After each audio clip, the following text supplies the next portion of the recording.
Morning, folks. It is another nice, cool fall day. Although the last couple days have been burning hot, smoking hot actually. We're in Washington, and the last couple days have been smoking and hot. So yeah, that works. So it's kind of nice that we got a little bit of coolness today. I don't know what that's going to do for the fires or against the fires, but we'll find out later. It is Thursday. And I've got one of the last farmers markets of the season coming up today. Only got a couple more after this. And then it's off to the shows. And yeah, that's what we're looking at, business-wise.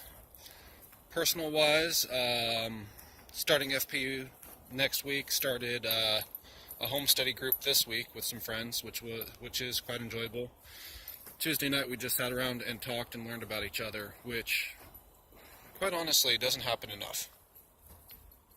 I don't know if I've gone into this before, but I really am not a fan of church. I've been to a lot of them, and quite honestly, I don't like it because there's one guy talking and he does not listen at all. And then we get up, drink our coffee, say hi to everybody, say bye to everybody, and then we go. And that's the best case scenario. I've seen worse cases than that, but that's pretty best case scenario. My wife went to a church that if you didn't come to every single time the church was open, they were asking, "What's wrong with you?" Like there's something wrong with you, not that, stuff happens. We're not just talking Sundays, but we're talking Wednesdays as well, so. It is tiresome.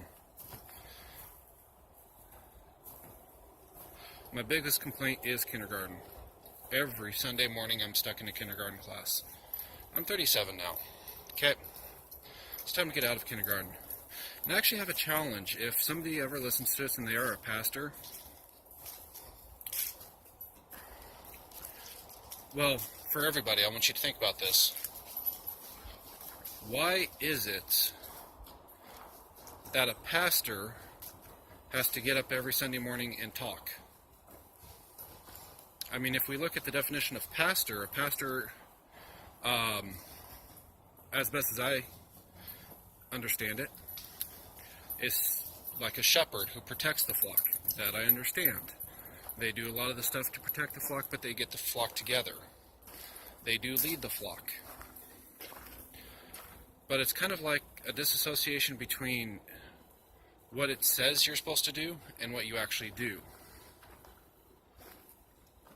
The difference between a pastor and a preacher and a teacher come to mind, but somehow they're all interconglomerated to be the same thing. I went to a church that had a business manager. They took care of the business ends of the church. Even though it's a 501c3, somebody has to be there, keep track of the money, keep track of the janitors, put all that stuff together, keep stuff going, keep an eye on things, so that the head pastor, who was a preacher and a teacher, could focus on what he did best. And sometimes he knew when to shut up. Okay? No offense, guys, but maybe you don't have to talk every Sunday. Maybe you should listen every once in a while on a Sunday to the entire congregation. If you think you should stand in front of them and talk, stand in front of them and listen. But that's terrifying, isn't it? So, those are my thoughts. If you want to follow Christ, please follow Christ. Sometimes I don't know if that means going to church.